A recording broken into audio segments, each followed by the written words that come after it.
Ladies and gentlemen, your very freedom is at stake right now. Pay very close attention to Michael Savage. Pay very close attention to what I am saying to you.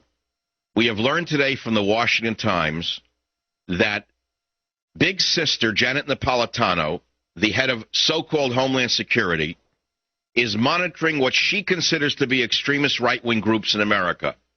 That would be you if you are against abortion. That would be you if you are against illegal aliens. That would be you if you have voted against homosexual marriage. That would be you if you are a returning veteran who can use weapons. I am not making this up. We have the entire report from the DHS on michaelsavage.com, and you can't get on the site. It's being overloaded, or the government has dumped the site. I don't know which is which. We're also running a poll. Should Janet Napolitano be forced to resign for having overstepped the Constitution? You know, in George Orwell's book, 1984, the slogan of the dictatorship was this. It was, Big Brother is watching you. In Obama's New America, Janet Napolitano, who is in charge of Homeland Security, now meets the definition of Big Sister is watching you. Are you a right-wing extremist? You may be. You don't even know that. Are you concerned about abortion? You may be a right-wing extremist. Are you worried about preserving your borders? Are you worried about illegal aliens being granted amnesty? Yeah, well, you may be targeted by Homeland Security. Now, I predicted this would happen. I told you about 2 years ago, year and a half ago, that I feared that if there were another terrorist event in America, when you said, well, will they finally stop the growing threat from Islam within? Will they finally investigate these Islamvilles going up all over America? These armed training camps with Islamic extremists? I said, no, they won't. What they're going to do is they're going to come after you, the loyal American. Now, they haven't done it yet, but they're getting ready to do it. Because in the next few days, the report says they're going to so-called partner with local police to target you. There is a way to stop this woman.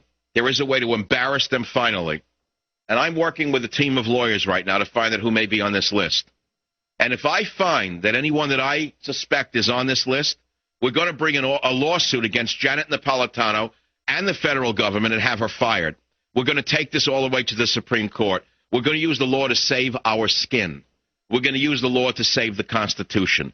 We're going to use the law to save America from these extremist communists under Barack Hussein Obama. Now, what was the Reichstag fire, you may ask, those of you who don't know what it is. The Reichstag fire was an arson attack on the Reichstag building in Berlin on February 27, 1933.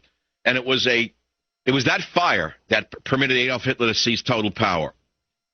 How did that happen? Well, someone started a fire in the Parliament building, the Reichstag.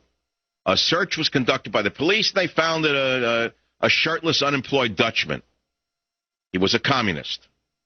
And they used this evidence, the Nazis used the evidence that the communists were beginning a plot against the German government, and this man and 4 communist leaders were arrested. Didn't end there, though. Adolf Hitler, who had been sworn in as Chancellor of Germany just 4 weeks before, urged President Paul von Hindenburg to pass an emergency decree in order to counter the, quote, ruthless confrontation of the Communist Party of Germany. And what he did was they suspended civil liberties. The government instituted mass arrests, including all of the Communist Party parliamentary delegates. And when they were gone, the Nazis went from being a plurality party to the majority party. It was the Nazis who started the Reichstag fire. Savage.